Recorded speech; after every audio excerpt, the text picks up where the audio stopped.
นี้มาพบมาปะกันแล้วนะญาติโยมทุกท่านก็ช่วยกันกดไลค์กดแชร์กันไปเตอเนอร์แล้วก็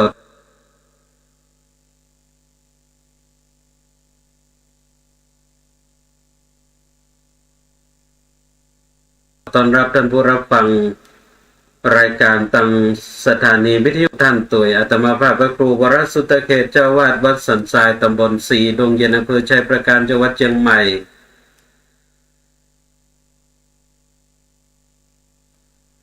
ก็ทำหน้าที่นำเสนอสาระธรรมนำฝากกับทุกท่านทุกวันจันทร์ยามดึกกันอย่างนี้4 ทุ่มถึง5 ทุ่มก็มาพบมาปะกันวันนี้พบปะกันในช่วงเวลายามดึกของวันจันทร์ที่25เดือนเมษายนพุทธศักราช2565วันนี้ก็ตรงกับเดือน7เหนือแห่ง9ค่ำนะก็มีโอกาสได้พบได้ปะกันน้อยญาติโยมทุกท่านก็มัตวาเป็นวันพระวันศีลก็ต้องขออนุโมทนากับทุกท่านกันตัวก็มาร่วมสวดมนต์วันศีลกันที่ศาลาปฏิบัติธรรมพระเจ้าตันใจวัดสันทรายผ่านกันไปด้วยบุญด้วยกุศลที่ญาติโยมทุกท่านได้ร่วมกันปั้มเป็นประกอบการทำบำเพ็ญนึกเป็นไปวันนี้ก็มาติดตามรายการสารธรรมยามดึกตังสถานีวิทยุออนไลน์ของวัดสันทรายกันอย่างนี้ต้องขออนุโมทนากับทุกท่านกันตัวสำหรับท่านที่รับฟังตั้งการลิงก์สัญญาณไปที่สถานีวิทยุวัดป่าหินตำบลสุเทพเมืองเชียงใหม่ขึ้น 104.50 เมกะเฮิรตซ์นั้นก็รอถึงช่วงท้ายรายการก็จะเปิดสายน้ำใหม่โทรศัพท์เข้ามาอุจจาสนทนากันตอนนี้ก็รับฟังสารธรรมกันไปเรื่อยๆอนุโมทนากับโยมดวงเดือนกิตติใจตัวเข้ามาติดตาม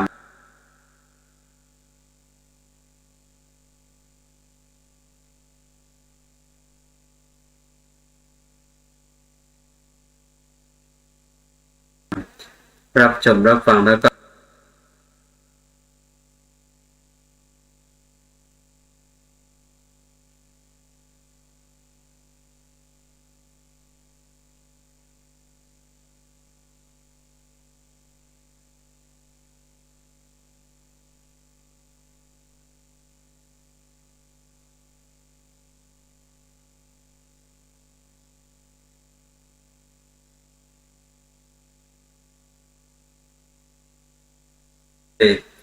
ชมรับฟังแล้วก็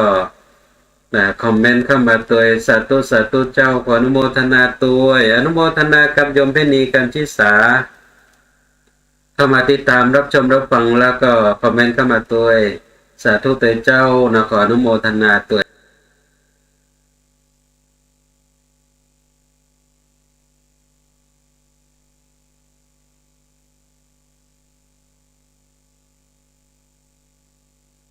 กับทุกท่านในช่วงการเวลายามดึกกันอย่างนี้ญาติโยมทุกท่านก็เป็นช่วงการเวลาที่ทุกท่านก็มาพบมาปะกันในยามดึกกันอย่างนี้ทุกวันจันทร์ก็ต้อง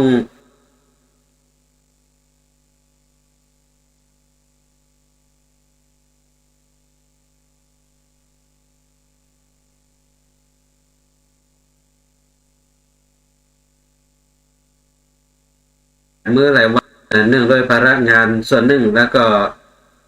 ส่วนหนึ่งก็เกี่ยวกับเรื่องของปกติพบปะกับท่านผู้รับชมรับฟังกันก็ในช่วงการเวลานี้ญาติโยมก็เรื่องของการดำเนินวิถีชีวิตของเราก็เป็นไปด้วยความตั้งใจในการที่เราจะ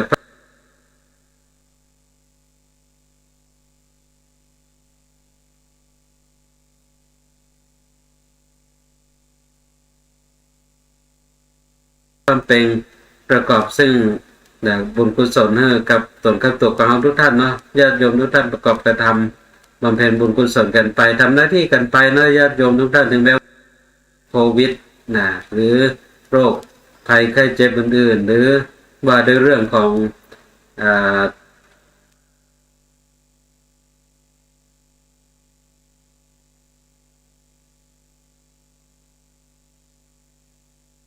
ภัยทางสังคมไปอย่างทุกสิ่งทุกอย่างที่เข้ามาสู่วิถีชีวิตของเราญาติโยมก็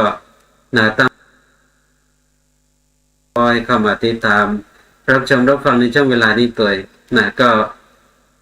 แม้การดำเนินวิถีชีวิตของเราในช่วงเวลานี้ญาติโยมแล้วก็รู้สึกเหมือนว่าในทุกวันใน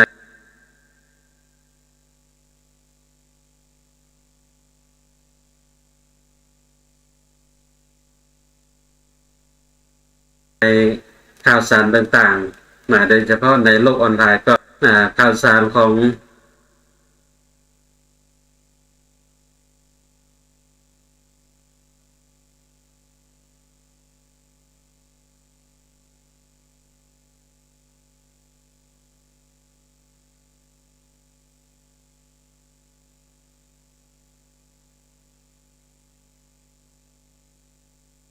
พระเจ้าประสงค์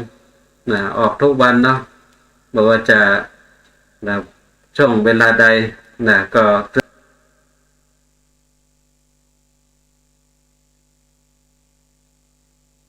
็มักจะเป็นข่าวได้ง่ายๆแล้วก็ดัง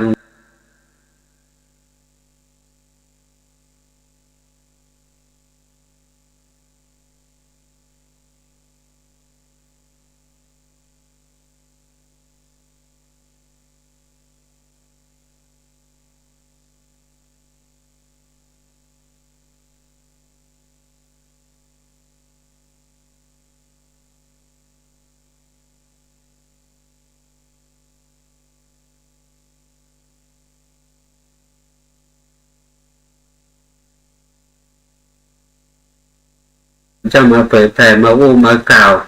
มาจะสร้างศรัทธาญาติโยมเนาะแต่ก็มันมาแรงแล้วก็มาเร็วกว่าเนาะบางทีก็ทำมือใจของศรัทธาญาติโยมก็รุนแรงแล้วก็หวั่นไหวฉะนั้นก็ต้องมั่นคงมั่นคงอยู่ในพระศาสนาเป็นอจารศรัทธาเป็นผู้ที่มีศรัทธาที่ไม่หวั่นไหวจะไปยึดติดในตัวของบุคคลญาติโยมองค์สมเด็จพระสัมมาสัมพุทธเจ้าทรง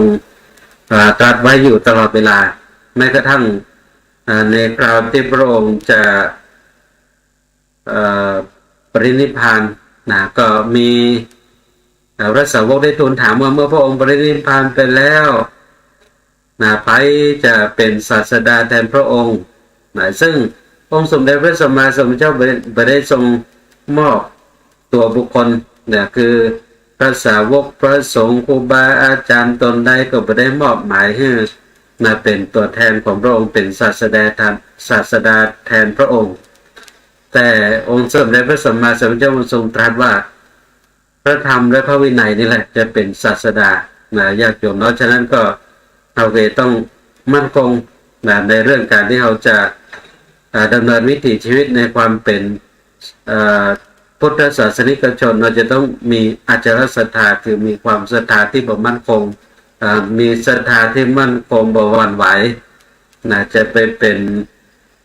เป็นน้องว่าอย่างศรัทธาไม่รับปักขี้เลนเนาะญาติโยมเดี๋ยวก็ไปตั้งหนึ่งเดี๋ยวก็ไปตั้งหนึ่งญาติโยมแล้วก็ต้องมั่นคงในหลักของพระสัทธรรมแล้วก็พระวินัยเป็นหลักในการค้ำจุนความศรัทธาเรื่องใสของเราทุกท่านทุกคนญาติโยมแล้วก็วันนี้ก็เพิ่งจะพลิกมาจากการไปงานศพญาติโยมเนาะไปงานศพเพิ่งจะพลิกกลับมาศรัทธาญาติโยมทุกท่านก็นึกถึงในเรื่องของความตายเนาะปกติเขาไปงานศพก็ต้องนึกถึงความตายกันอยู่แล้วซึ่งเรื่องของความตายเนี่ยศรัทธาญาติโยมตายของมนุษย์คนเราหรือเทวดาเทวดาก็ตายเหมือนกันเนาะแต่เรียกคนละอย่างคนเรานี่เวลาตายเป็นห้องว่ามรณะมรณะคือความตายเวลาเกิดเรียกว่าชาตะอย่างที่เราหันเป็นเขียนติดอยู่ที่ลงที่ล่องเนาะชาตะก็คือวันเกิดเกิดวันเดือนพศยังแล้วก็มรณะคือวันตายตายวันที่ยังเดือนยังพศยังญาติโยมคนเฮานั้นเวลาตายเพิ่นบอกว่าตายด้วยเหตุ4อย่างด้วยกัน1คืออายุขยะมรณะตายเพราะสิ้นอายุนี่เรียกว่าตายตามคิวญาติโยมเนาะตายตามคิว ตายเพราะสิ้นอายุไขเนี่ยนะคนเราก็อายุไขมันก็ต่างกันนะสองกรรมขยะมรณะตายเพราะสิ้นกรรมนะตายเพราะสิ้นกรรมแล้วก็สามอุพยกะขยะมรณะญาติโยมว่านี่ตายเพราะสิ้นอายุแล้วก็สิ้นกรรมแล้วก็สี่อปัจเฉทกกรรมมรณะตายเพราะกรรมตัดรอนอันนี้เป็นน้องว่าตายแซงคิวนะฮะยังมาถึงคิวที่จะตายเพื่อญาติโยมมีกรรมมาตัดรอนให้ก่อนนะทำให้สิ้นอายุไปก่อนที่จะหมดอายุไขของตัวเก่าอันนี้คนเรานี่ตายนะด้วยเหตุสี่อย่างเนี้ยญาติโยมเนาะตายด้วยเหตุสี่อย่างนะบอกว่าจะที่ไหนคนแห่งใดทั่วโลกใบนี้ทุกคนอยู่ในหลักสี่อย่างนี้การตายสี่อย่างก็คือตายเพราะสิ้นอายุตายเพราะสิ้นกรรมตายเพราะสิ้นอายุแล้วก็สิ้นกรรมแล้วก็ตายเพราะกรรมตัดรอนมนุษย์คนเราตายนะก็เรียกว่ามรณะก็คือตายเทวดาญาติโยมเทวดานั้นก็ตายเหมือนกันนะตายเหมือนกันแต่ใช้คำว่าจุติซึ่งแปลว่าเคลื่อนนะจุติที่แปลว่าเคลื่อนเทวดาจุติโดยเหตุสี่อย่างด้วยกันนะทุกสิ่งทุกอย่างมันมีเหตุน้อยญาติโยมคนเราจะตายก็ด้วยเหตุทั้งสี่ประการเทวดาจะจุติจะเคลื่อนจากสวรรค์ลงมาสู่เมืองมนุษย์หรือไปสู่เมืองนรกหรือจะไปสู่ความเป็นสัตว์เดรัจฉานเป็นเปรตเป็นอสุรกายก็มีเหตุของมันเช่นเดียวกันนะเทวดาจุติเคลื่อนจากสวรรค์โดยเหตุสี่อย่างหนึ่งอายุขเยนะด้วยสิ้นอายุนี่เหมือนมนุษย์คนเราในระยะโยมเนาะคนเราเวลาจะตายก็ด้วยสิ้นอายุไขตายจนสิ้นอายุไขบางคนอายุไขมี100ก็อายุถึง100ก็ตายบางคนอายุไขถึง70พออายุ70ก็ตายนี่เรียกว่าตายด้วยสิ้นอายุเทวดาก็เช่นเดียวกันจะเคลื่อนจากสวรรค์ไปจุติในภพใหม่ภูมิใหม่ก็โดยเหตุหนึ่งก็คืออายุขเยนะด้วยสิ้นอายุญาติโยมเนาะสองเคลื่อนด้วยปุญญขเยนะด้วยสิ้นบุญสิ้นอายุไขอันนี้แล้วว่าไปจนถึงขีดถึงขั้นมาถ้าเหตุที่สองนั้นปุญญขเยนะด้วยสิ้นบุญคือหมดบุญแล้วหมดบุญจากสวรรค์ตีเป็นน้องว่าเทวดาตกสวรรค์ญาติโยมเนาะคือหมดบุญหมดบุญแล้วก็ต้องเคลื่อนจากสวรรค์ลงมาสามอาหารกขเยนะด้วยสิ้นอาหารญาติโยมเรียกว่าเทวดาก็มีอาหารของตัวเก่าอาหารของเทวดานี่ญาติโยมเนาะเป็นอาหารทิพย์ที่เกิดขึ้นโดยบุญ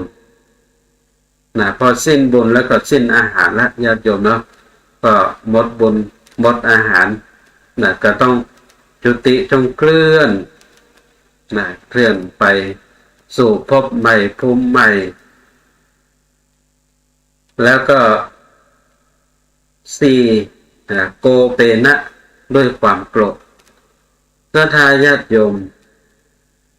ด้วยเหตุสี่ประการนี้เทวดาจึงจุติจึงเคลื่อนจากสวรรค์ลงสู่ภพภูมิใหม่จะไปสู่ภพภูมิใหม่ไปที่ใดหนแห่งใดก็ด้วยเหตุที่ตนเองได้ประกอบกระทำไว้ตั้งแต่คราวเป็นมนุษย์เป็นคนนี่แหละญาติโยม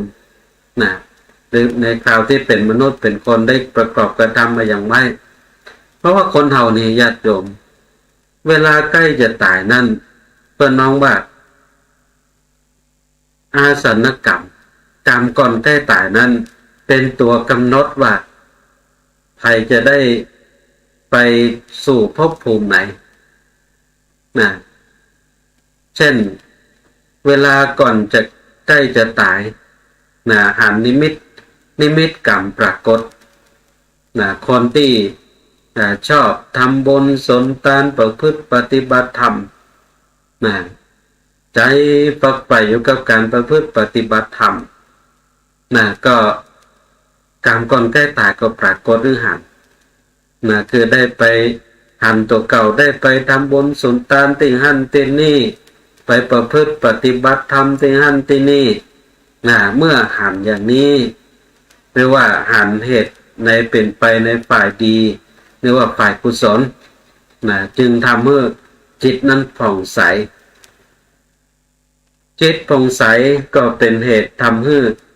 ไปเกิดอยู่ในภพภูมิที่ดีนั่นก็คือไปบนสวรรค์อันนี้อยู่ที่กรรมก่อนใกล้ตายนะญาติโยมเนาะกรรมคนใกล้ตายเป็นตัวกำหนดนะว่าเราจะไปสู่ภพภูมิไหนนะพอไปอยู่ภพภูมิอยู่บนสวรรค์แล้วพอหมดบุญสิ้นบุญแล้วนะสิ้นอายุไขแล้วก็จะต้องจุติต้องเคลื่อนจากสวรรค์แล้วก็จะไปที่ไหนแห่งนั้นก็อยู่ที่เอาได้เยอะได้ทำได้สั่งสมไว้ในคราวที่เป็นมนุษย์นั่นแหละญาติโยมเนาะที่เรียกว่าบอกว่าจะเป็นบุญเป็นบาปนั้นบุญก็เป็นบุญบาปก็คือบาปมันสามารถที่จะเรียกว่าหักล้างกันได้นะเทวดาก็เช่นเดียวกันญาติโยมพอหมดบุญจากสวรรค์แล้วก็ต้องมารับกรรมฝ่ายข้างที่เป็นอกุศลที่เราได้ทำไว้เมื่อคราวเป็นมนุษย์เช่นเดียวกันก็เหมือนกับในธรรมผูกหนึ่งเนาะธรรมที่ว่าโอนัสวิจัยธรรมที่ชื่อว่าโอนัสวิจัยเนี่ยศรัทธาญาติโยมก็กล่าวถึงเรื่องเทวดาที่อยู่บนสวรรค์นี่แหละญาติโยมแล้วก็ปรากฏว่าในวันหนึ่งเทวดานั้นก็สังเกตหันนิมิตที่เป็นเครื่องปรากฏเพื่อตัวเก่าได้เข้าใจว่ามันใกล้ถึงเวลาที่เราจะต้องจุติต้องเคลื่อนจากสวรรค์แล้วก็ไปสู่ภพใหม่ภูมิใหม่ก็จะมีนิมิตที่เป็นเครื่องปรากฏหรือทายาทโยมซึ่งเทวดาตนเนี้ยก็ไม่ได้หันนิมิตนั้นด้วยตัวเก่าในทีแรกก็มีเพื่อนเทวดาด้วยกันหันนั่นก็คือหันผิวพรรณที่เศร้าหมองของเทวดาตัวนี้ซึ่งก็เป็น1 ใน 4ของนิมิตก่อนที่เทวดานั้นจะจุติลงมาสู่ภพภูมิใหม่หันผิวพรรณที่เศร้าหมองของเทวดาองค์นี้เทวดาที่เป็นเพื่อนก็เลยทักบอกว่าได้สังเกตหันผิวพรรณวรรณะของท่านตอนเนี้ยเศร้าหมองแล้วคงจะประเมินท่านคงจะได้จุติจากสวรรค์ไปแล้วซึ่งเทวดาตัวนี้ก็มาสังเกตพอตัวเก่าก็ปรากฏว่าหันด้วยเหตุอย่างนั้นแต่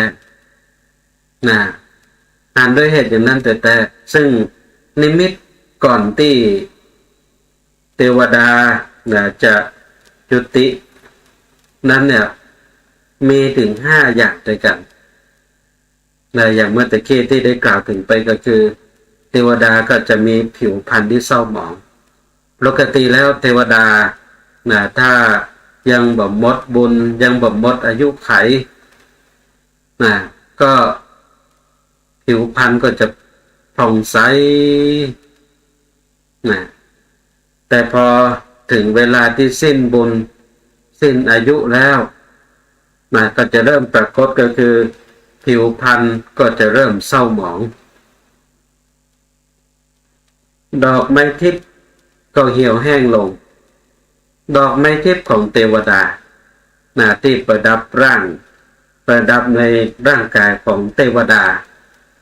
ดอกไม้ทิพย์เหล่านั้นก็จะเรียกว่าเหี่ยวแห้งบ่สดชื่นบ่เปล่งปลั่งเหมือนแต่ก่อนแต่หลังอนุโมทนากับโยมบุญพิมพ์อุปนันท์เข้ามาติดตามรับชมรับฟังในช่วงเวลานี้ตัวยดอกไม้ทิพย์ก็เหี่ยวแห้งลงญาติโยมเนาะบ่สดใสบ่งดงาม เหมือนดังแต่ก่อนแต่หลัง แล้วว่าดอกไม้ทิพย์นั้นก็เหี่ยวแห้งลงอย่างนี้ญาติโยมทุกท่านแห่งประการหนึ่งที่เรียกว่าเป็นนิมิตก่อนที่เทวดาจะจุติจากสวรรค์ลงมานั่นก็คือผ้าทิพย์สำหรับห่มของเทวดานั้นก็หม่นหมองผ้าทิพย์ที่ใจนุ่งห่มของเทวดาญาติโยมพอถึงเวลาที่เรียกว่าจะหมดบุญหมดอายุไขจากสวงสวรรค์นั้นผ้าทิพย์ก็จะหม่นหมองญาติโยมหม่นหมองแห่งประการหนึ่งที่ปรากฏเป็นนิมิตนั้นญาติโยมก็คือเสโทไหลออกจากกัจฉาเสโทก็เหือกญาติโยมกัจฉาก็รักแร้ปกติแล้วเทวดานี่จะบ่มีเหือกบ่ฮ้อนญาติโยมเทวดาบ่ฮ้อนบ่มีเหือไหลบ่มีเหือไหลใครย้อยเทวดานี่บ่มีเหือไหลใครย้อยปูนจะปรากฏเป็นนิมิตเป็นเหตุให้ได้หูได้หันได้ปรากฏนั่นก็คือตอนเวลาใกล้จะหมดบุญแล้วปรากฏว่าเหือนั้นไหลออกจากรักแร้นี่เทวดาก็จะหูตัวแล้วเฮานี่ใกล้จะสิ้นบุญจะหมดบุญเห็นแล้วจะสิ้นบุญจะหมดบุญเห็นแล้วทีนี้แห่งประการหนึ่งเทวดาเวลาที่จะหมดบุญนั้นก็จะมีนิมิตปรากฏหรือหันนั่นก็คือเบื่อหน่ายมีความเบื่อหน่ายในที่ประอาจของตนเมื่อก่อนนั้นบ่เคยปรากฏถึงความเบื่อหน่ายในที่ประอาจคือตีนนั่งอันเป็นทิพย์ของตนเองนั้น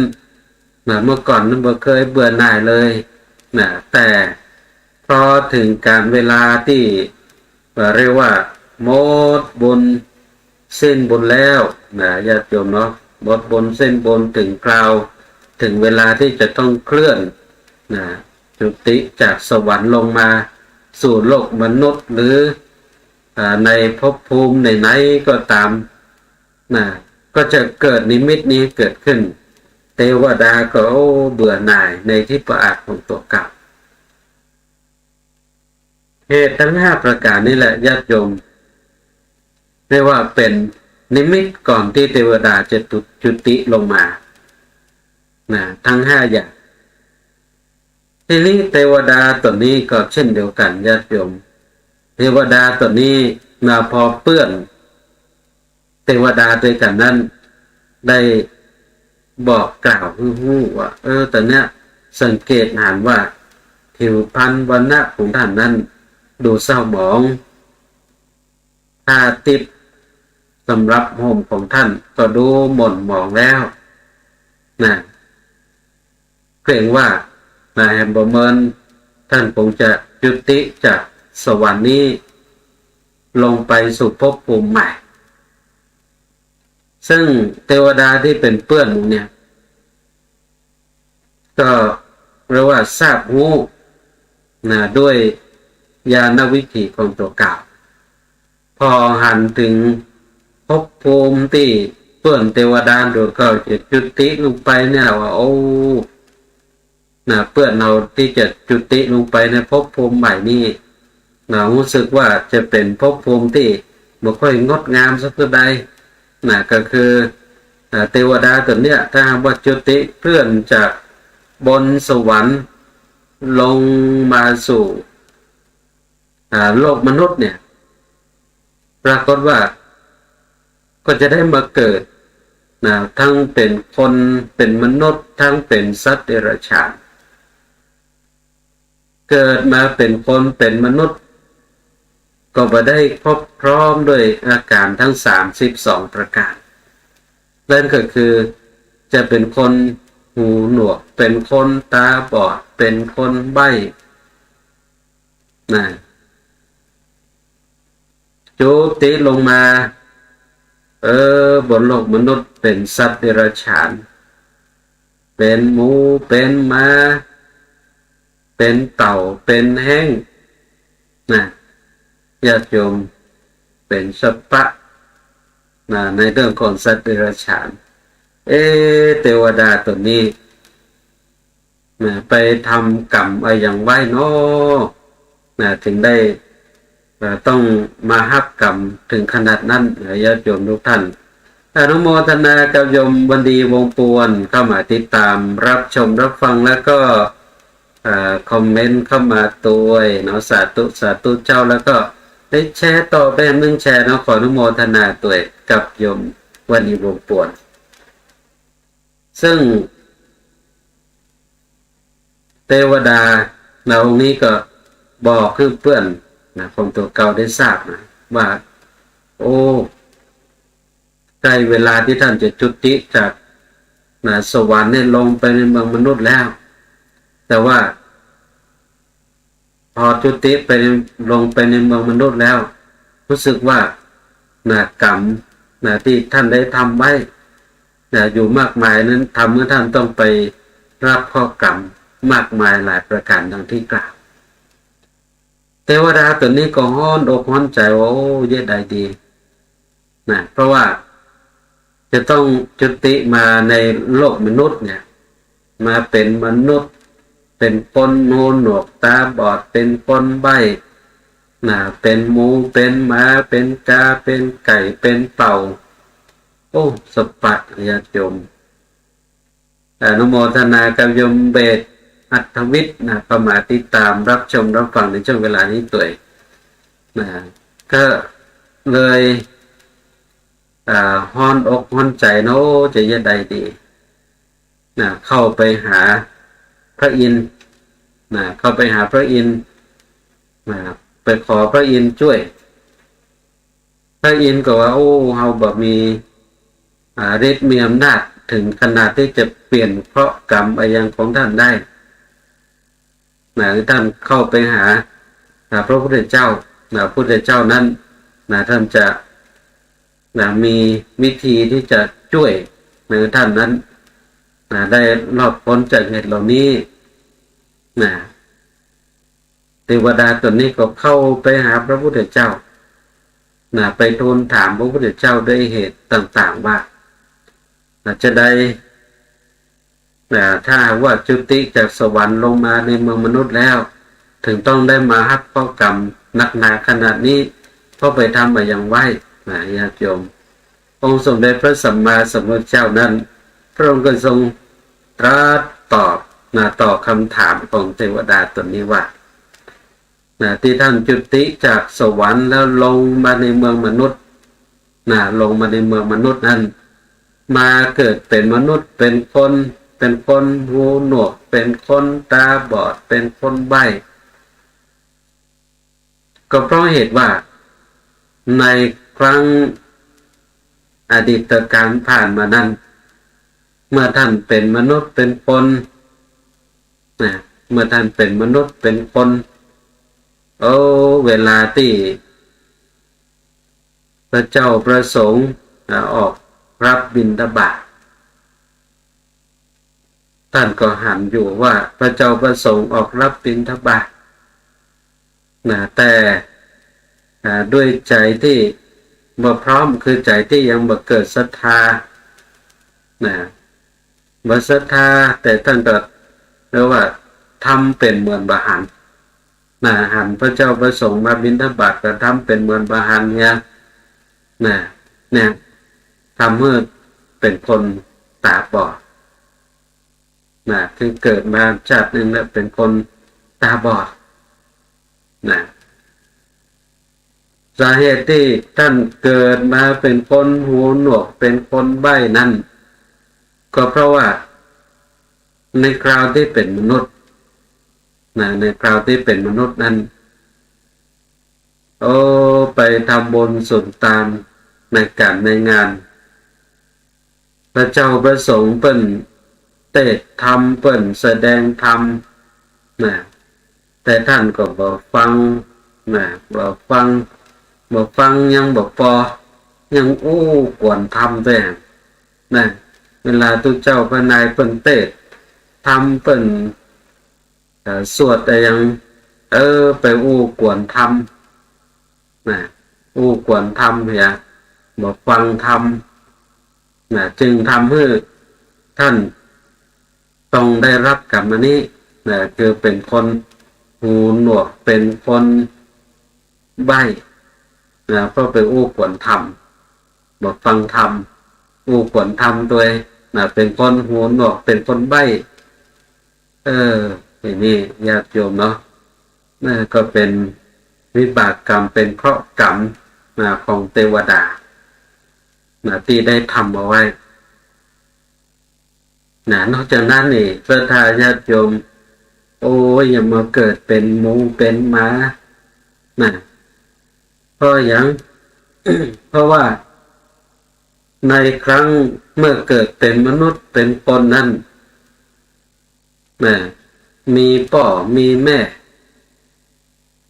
ที่ให้ชีวิตให้เลือดเนื้อให้จิตวิญญาณพ่อแม่ได้เลี้ยงดู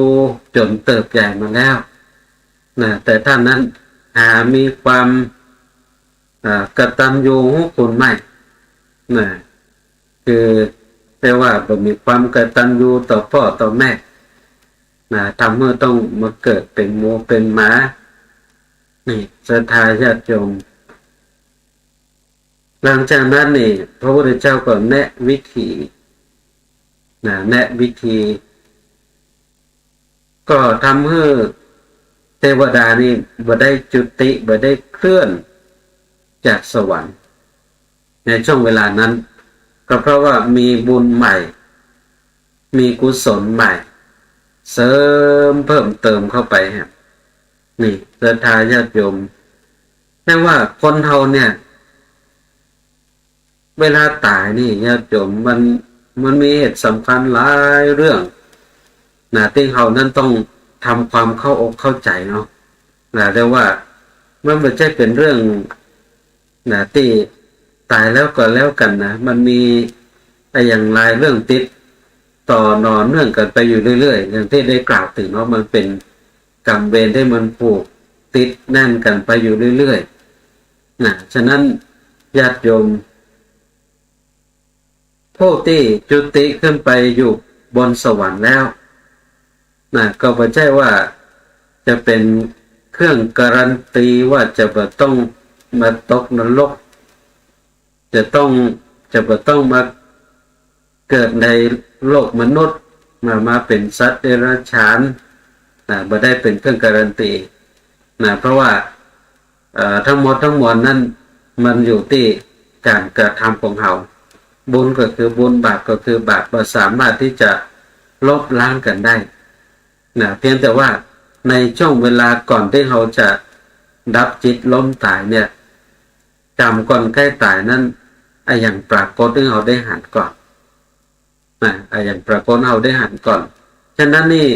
จึงเป็นสิ่งที่เราต้อง มาทำความเข้าใจนะถึงการดำเนินวิถีชีวิตของเขาบนโลกใบนี้นะคือใช้ชีวิตอย่างบ่ประมาทในการดำเนินวิถีชีวิตของเขานั้นเป็นเรื่องสำคัญที่สุดศรัทธาญาติโยมนะเพราะว่าไปเป็นเทวดาก็ยังต้องจุติจงเคลื่อนต้องตายเนาะเราจะว่าก็คือตายนั่นแหละจากสวรรค์มาไปพบภูมิใหม่นะแต่ใจคำว่าจุติคือเคลื่อนญาติโยมในเหตุที่เทวดาจุติ4อย่างเนี่ยญาติโยมนะมีอยู่ข้อ1ก็คือข้อที่4เนี่ยแต่ว่าโกเปนะนะคือจุติเคลื่อนด้วยความโกรธนะฉะนั้นนี่ศรัทธาญาติโยมเทวดานี่จะโกรธมาได้นะเทวดานี่จะโกรธมาได้นะเทวดาต้องรักษาใจของตัวเก่ารักษาอารมณ์ของตัวเก่านะถึงอย่างที่สุดญาติโยมคือเทวดานี่จะบ่โกรธนะถ้าโกรธเมื่อใดก็จุติมานะญาติโยมเนาะนะฉะนั้นความโกรธนี่ก็ถือว่าเป็นเรื่องสำคัญเหมือนกันนะเรื่องของความโกรธนั้นความโกรธนี่เป็นมองว่าเป็นอารมณ์ของยักษ์ของมารเนาะอารมณ์โกรธแต่เวลาที่เขาโกรธเนี่ยเพิ่นบอกว่าเอาถ้าไผ่ใกล้หันยักษ์นะถ้าไผ่ใกล้หันยักษ์นี่มันต้องไปพอที่ไหนไกลนะพอเวลาที่เอาโกรธเนาะเวลาที่เอาโกรธเงินล่นไปส่องพอกระจกแล้วนะเราจะได้หันยักษ์ละฉะนั้นไผ่ที่โกรธเนี่ยเขาก็จะพอหันยักษ์ได้ญาติโยมเนาะนะคือคนที่เวลาโกรธนี่คนบอกว่าตานี่จะทะมึงตาจะถลนตาใหญ่เลยญาติโยมเนาะแล้วก็เวลาอารมณ์โกรธเนี่ยมันจะหัวใจมันจะเต้นไวตุ๊บตุ๊บตุ๊บตุ๊บตุ๊บตุ๊บตุ๊บมันก็จะได้ว่าทำให้เลือดลมมันพุ่งผ่านหน้าแดงญาติโยมเนาะหน้าแดงคนโกรธหน้าแดงแล้วก็ตัวสั่นยังเพราะว่ายักษ์ละยักษ์เข้าสิงแล้วญาติโยมเนาะยักษ์เข้าสิงเวลาโกรธนี่เพิ่นถึงบอกว่าโอ้ยญาติโยมมันถึงอย่างที่เพิ่นว่าคือยักษ์เข้าสิงเนาะมันต้องบอกกลัวอย่างสักอย่างเวลาโกรธญาติโยมเวลาโกรธต้องกลัวอย่างสักอย่างต้องกลัวอย่างสักอย่างตัวน้อยแต่ตึงกลัวตึงโดดเข้าใส่อะไรญาติโยมเนาะผู้ต่อสู้คนที่อยู่ตรงหน้าที่เขาโกรธมันจะตัวใหญ่มุกใดมันก็โดดเข้าใส่เพิ่นเรื่อยๆเพราะยักษ์มันเข้าสิงญาติโยมเนาะแล้วตอนนี้ได้เวลาเปิดสายน้ำไมเนอร์ญาติโยมทุกท่านที่รับฟังอยู่ทางสถานีวิทยุวัดป่าหินตำบลสุเทพเมืองเชียงใหม่ขึ้น 104.50 เมกะเฮิรตซ์ที่รับฟังอยู่ในช่วงเวลานี้จะโทรศัพท์เข้ามาก็เชิญได้เลยตอนนี้เปิดสายหน้าใหม่เรียบร้อยโทรกันเข้ามาได้ที่เบอร์โทรศัพท์089 852 3498 089 852 3498 เนอะญาติโยมทุกท่านที่รับฟังอยู่ตั้งสถานีวิทยุวัดป่าหินตำบลสุเทพเมืองจังหวัดเชียงใหม่ในช่วงเวลานี้รับฟังอยู่ที่ไหนรับฟังอยู่ทางใดโทรกันเข้ามาตัวนอส่งสายส่งเสียงกันเข้ามาเพื่อที่จะได้ทราบว่ายามดึกวันนี้ใครฟังกันอยู่พ้องฟังอยู่ที่ไหนทางใดเสียงเป็นจะได้พ้องแล้วก็โทรเข้ามากันได้เนอะที่รับฟังกันอยู่ในช่วงเวลานี้0898523498 เนอะญาติโยมทุกท่านที่รับฟังกันอยู่ทางสถานีวิทยุวัดป่าหินเนาะในยามเดิกของวันนี้ก็โทรกันเข้ามาได้โทรกันเข้ามาได้แจ้งผลการรับฟังแจ้งสัญญาณการรับฟังหรือบางก็ แจ้งสภาวะอากาศตัวนะดินฟ้าอากาศเป็นจะได้พ้องนะที่ทุกท่านรับฟังกันอยู่ก็เมื่อจันทร์ที่แล้วเนาะจันทร์ที่แล้วก็หลายพื้นที่นะหลายพื้นที่ก็มีฟ้าฝนมีลมนะเมื่อจันทร์ที่แล้วญาติโยมนะวันนี้เสียงสายแรกเข้ามาแล้วนะเจริญพรสาธุโอ้แฟนพันธุ์แท้ตั้งแม่ริมเนาะโอ้สาธุ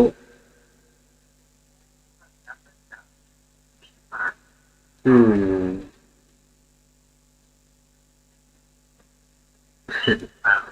อ๋อเสียงชัดเจนดีเนาะโอ้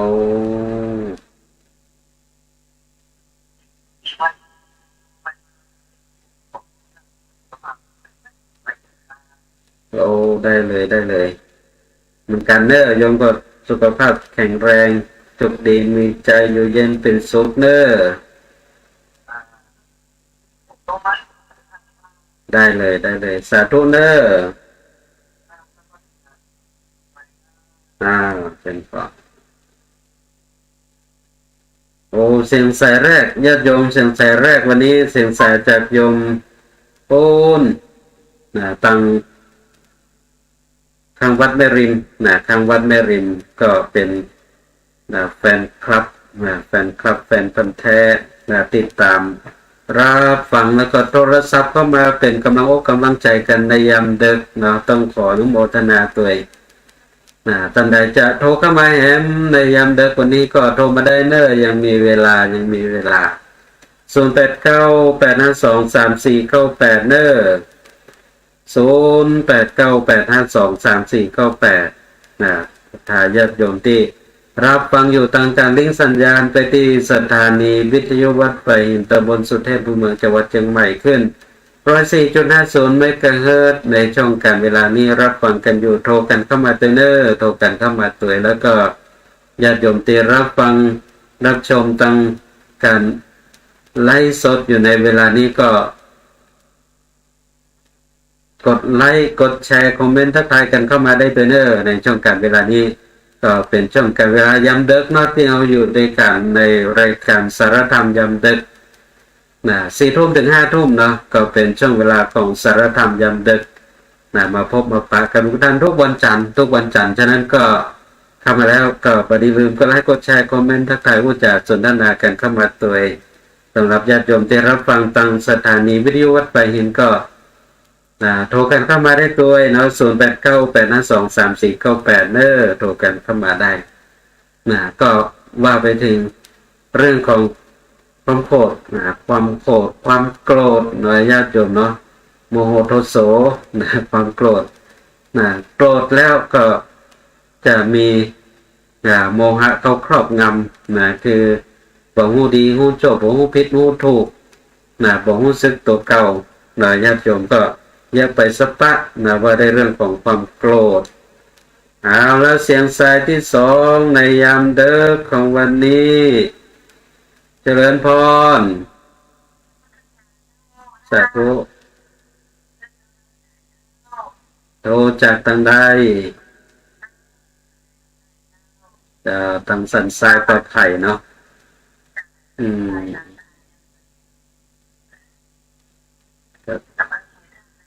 ได้เลย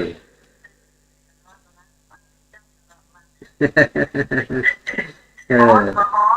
นอกอากาศร้อนเนาะวันนี้เนาะนั่นแหละแล้วแฟนพอเพิ่นจะอยู่วัดสันทรายชัยประการใช่ไหมป่างใช่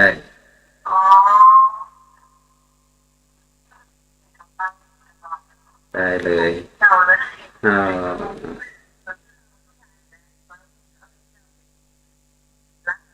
าฟังธรรมเย็นอกเย็นใจเนาะอ่า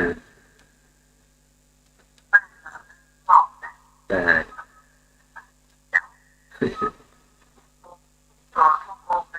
เอา ได้สาธุอนุโมทนานะเด้อ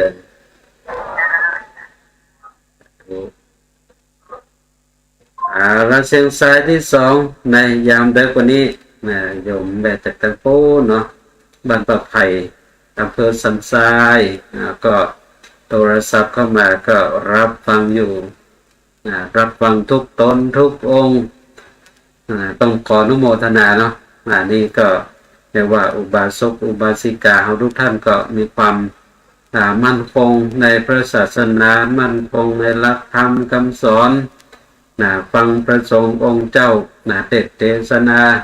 จุดตนจุดองค์แล้วก็เป็นโอกาสของเขาตัวอากาศร้อนเอาศีลเอาธรรมน้ำศีลน้ำธรรมลูกรดในหัวอกหัวใจก็ได้จุ่มได้เย็นเนาะอากาศมันร้อนก็จะเป็นหัวใจร้อนไปตัวบางทีก็ถ้าเขาแบบควบคุมตั้งจิตตั้งใจเนาะตัวก็ร้อนใจก็ร้อนโอ้ไฟเผาไหม้เผารนเนี่ยก็จะเป็นเรื่องเป็นราวไปสะปะสะปันร้อยอันเป็นอย่างนี้ให้กล่าวถึงเนาะเรื่องของความโกรธก็เป็นไฟนี่แหละญาติโยมเนาะไฟที่มันร้อนมันเผารนทำให้เรานั้นบ่สามารถที่จะควบคุมตัวเขาได้ก็ทำให้เยอะทำไปอย่างไปสะปะอย่างฉะนั้นความโกรธก็เป็นแห่งเหตุหนึ่งที่ทำให้เทวดาต้องจุติจากสวรรค์ฉะนั้นเทวดานี่ก็จะมีสติควบคุมตัวเก่าอยู่ตลอดเวลาเนาะเมื่อความโกรธเขาครอบงำเพราะความโกรธเขาครอบงำเมื่อใดโอ้อันนั้นเรียกว่าแย่แน่ๆแย่แน่ๆเทวดานี่แย่แน่ๆแต่ถ้าความโกรธเขาครอบงำอนุโมทนากับพวกกำนันนครศรีชัยมงคลพวกกำนันตำบลปงต่ำเข้ามาติดตามรับชมรับฟังในช่วงเวลานี้ตัวฉะนั้นเทวดานี่ก็จะต้องมีศีลมีธรรมกำกับจิตกำกับใจน้อยญาติโยมทุกท่านก็ดังที่กล่าวถึงบอกว่าจะเป็นวันพระวันศีล8 ค่ำ15 ค่ำเดือนดับเดือนเพ็ญเทวดาก็จะไปฟังธรรมกันนะญาติโยมนะเทวดานี่ก็ไปฟังธรรมกันที่ธรรมสภาที่ธรรมสภานี่ก็เทวดาก็จะไปฟังธรรมกันกุศีลเพราะว่าเดือนดับเดือนเพ็ญเทวดาจะไปฟังธรรมกันนะญาติโยมที่ธรรมสภาเทวดาก็จะไปมีพระอินทร์มีพระอินทร์เป็นต้นเป็นประธานเนาะของเราเทวดาทั้งหลายไปฟังธรรมซึ่งเทวดาพอถึงวันพระวันศีลก็จะไปฟังธรรมกันเนี่ยญาติโยมนะไปฟังธรรมที่ธรรมสภาฟังธรรมแล้วเทวดาก็จะมาสนทนาธรรมกันมาสอบถามมามาจากกันนะเพราะว่าเทวดาในแต่ละชั้นเนี่ยญาติโยมเนาะก็เทวดาอยู่บนสวรรค์ก็มี6 ชั้นเนี่ยนะญาติโยมแต่ละชั้นนี่ก็จะมีเหล่าเทวดาอยู่ก็จะเหล่าเทวดาทั้งหลายก็จะมีหน้าที่รับหน้าที่มาตรวจสอบส่องพอบนโลกมนุษย์เมื่อพอโลกมนุษย์ว่าผู้คนที่อยู่บนโลกมนุษย์เนี่ยเป็นจะได้เต็มพ้องในช่วงการเวลานี้คนห่มกินห่มตานกันก่อคนชอบฟังธรรมชอบทำบุญสุนทานกันก่อหรือคนบนโลกมนุษย์เป็นจะได้ถึงช่วงนี้บ่ห่มกินห่มตานบ่ชอบทำบุญสุนทานเนี่ยญาติโยมก็จะมีเทวดาที่รับหน้าที่ลงมาสอดส่องพอข่าวสารในเมืองมนุษย์พอถึงวันพระวันศีลเดือนดับเดือนเพ็ญไปฟังธรรมกันที่ธรรมสภาแล้วเทวดาก็จะสนทนาธรรมกันสอบถามกันว่าเป็นได้ประเดี๋ยวนี้บนโลกมนุษย์เป็นจะได้พ้องเมืองมนุษย์หมู่มนุษย์ทั้งหลายนั้นยังห่มกินห่มตานทำบุญสุนทานกันนับอยู่ก็ถ้าเทวดา เหล่านั้นได้รายงานไปว่าโอ้ประเดี๋ยวนี้บนโลกมนุษย์เนี่ยโอ้คนผมกินผมทานผมฟังธรรมกันนะโอ้เทวดาทั้งหลายก็ดีอกดีใจศรัทธาญาติโยมเทวดาก็ดีใจโอ้เมืองสวรรค์เรานี่จะบ่ง่อมบ่เหงาแล้วน่าจะมีหมู่นัก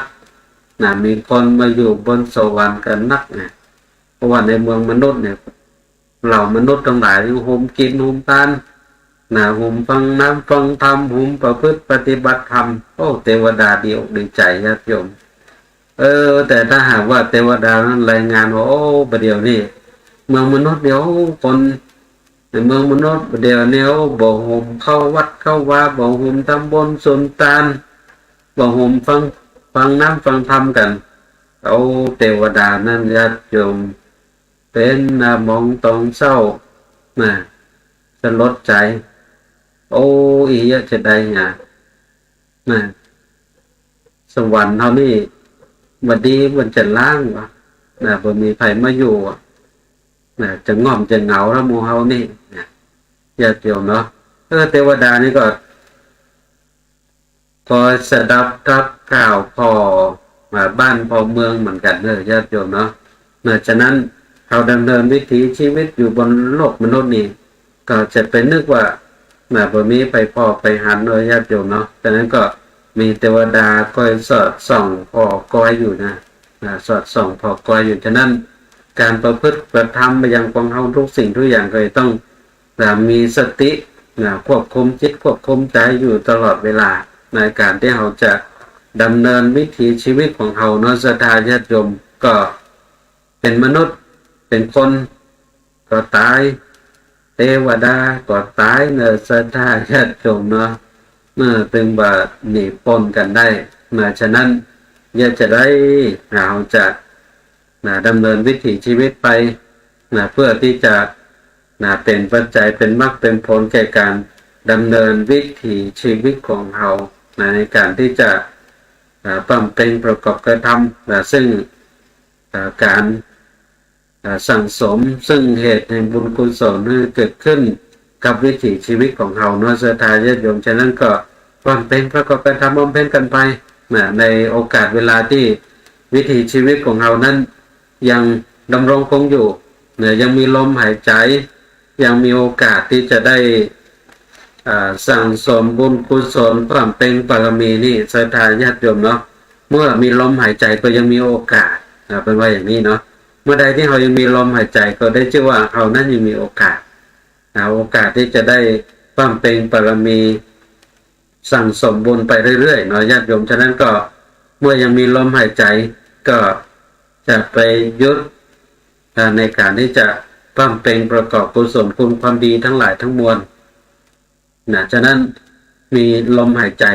ก็ยังมีโอกาสของเรานั้นเรียกว่ามีเกิดขึ้นกับเราบ่อยๆครั้งนักเนาะโอกาสที่เราจะได้ใส่คว้าได้ประกอบกระทำฉะนั้นก็ทุกห่วงเวลาแห่งการดำเนินวิถีชีวิตของเราทุกห่วงแห่งลมหายใจนั่นก็ต้องผูกมัดอยู่กับกุศลคุณความดีทั้งหลายทั้งมวลญาติโยมทุกท่านบอกว่าจะหายใจเข้าหายใจออกก็นึกถึงบุญนึกถึงกุศลนึกถึงคุณความดีทั้งหลายเข้ามาในวิถีชีวิตของเราเพราะว่ามนุษย์คนเราล้วนแล้วแต่ต้องได้พบได้ปะได้เจอเหมือนกันนั่นคือเรื่องของความตายของวิถีชีวิตของเราวันนี้ก็นำเอาสารธรรมนำฝากกับทุกท่านว่าในเรื่องของความตายนะญาติโยมเพราะว่าเพิ่งลุกมาจากงานศพก็เอาเรื่องของความตายนำเสนอกับทุกท่านว่าคำว่าตายนั้นเทวดาก็ตายมนุษย์คนเราก็ตายสรรพสัตว์ทั้งหลายก็ตายเป็นแต่การใจซับใจกำอู้ที่มันต่างกันต่างกันมนุษย์คนเราเวลาตายก็เรียกว่ามรณะมรณะแต่ถ้าเป็นเทวดานี่เรียกว่าจุติหมายถึงเคลื่อนจุตินี่แปลว่าเคลื่อนฉะนั้นก็มันต่างกันเพียงแค่การใจสับแต่ในความหมาย นะที่หันชัดเจนก็คือมันก็คือตายนั่นเองเนาะศรัทธาญาติโยมฉะนั้นนะตายนะจากวิถีชีวิตนะเป็นเรื่องปกติธรรมดาแต่ของชีวิตของเขานั้นจะไปตายจากคุณงามความดีเนาะนะจะไปตายจากคุณงามความดีจากบุญจากกุศลก็หมั่นปั้มเป็นประกอบกระทำกันไปเมื่อโอกาสเวลาชีวิตของเขายังมีอยู่ยังเหลืออยู่เนาะญาติโยมทุกท่านก็เดี๋ยวพอเวลามาถึงช่วงท้ายของรายการแล้วเนาะญาติโยมทุกท่านก็คงจะได้โอกาสเวลาที่จะนำรายการสารธรรมยามดึกจากลาท่านผู้ฟังกันไปด้วยโอกาสเวลาเพียงเท่านี้วันจันทร์หน้าพากันนำใหม่ 4 ทุ่มถึง 5 ทุ่มเด้อญาติโยมทุกท่านโดยติดตามรับชมรับฟังกันตัวสำหรับวันนี้เวลาหมดเวลาก็ได้เวลานำรายการจากลาท่านผู้ฟังกันไปต้องขอบพระคุณพระเถระครูบาอาจารย์พระเจ้าประสงค์เจ้าตนโยงที่เข้ามาติดตามรับชมรับฟังแล้วก็อนุโมทนาศรัทธาญาติโยมทุกท่านที่รับชมรับฟังแล้วก็กดไลค์กดแชร์คอมเมนต์ทักทายอุจาสนทนากันเข้ามาตัวขอบพระคุณพระเถระครูบาอาจารย์อนุโมทนาศรัทธาญาติโยมทุกท่านที่รับฟังตั้งสถานีวิทยุวัดไผ่หินตำบลสุเทพภูมิจังหวัดเชียงใหม่ขึ้น 104.50 ไม่เกินทุกท่านกันตัวขอบคุณพระศรีรัตนตรัยและก็สิ่งศักดิ์สิทธิ์ทั้งหลายคุณบุญกุศลที่ศรัทธาญาติโยมทุกท่านได้บำเพ็ญประกอบกระทำมันเป็นนึกเปลี่ยนไปจนได้กลับกลายเป็นภาวะปัจจัยเป็นอุปนิสัยหนุนส่งถึงวิถีชีวิตของทุกท่านได้ประสบพบกับความสุขความเจริญโชคดีมีใจอยู่เย็นเป็นสุขเหมือนกันเจ้าท่านเจ้าก่อนและขอทุกท่านจงเจริญในธรรมในองค์สมเด็จพระสัมมาสัมพุทธเจ้ายิ่งขึ้นไปก็ขอเจริญพร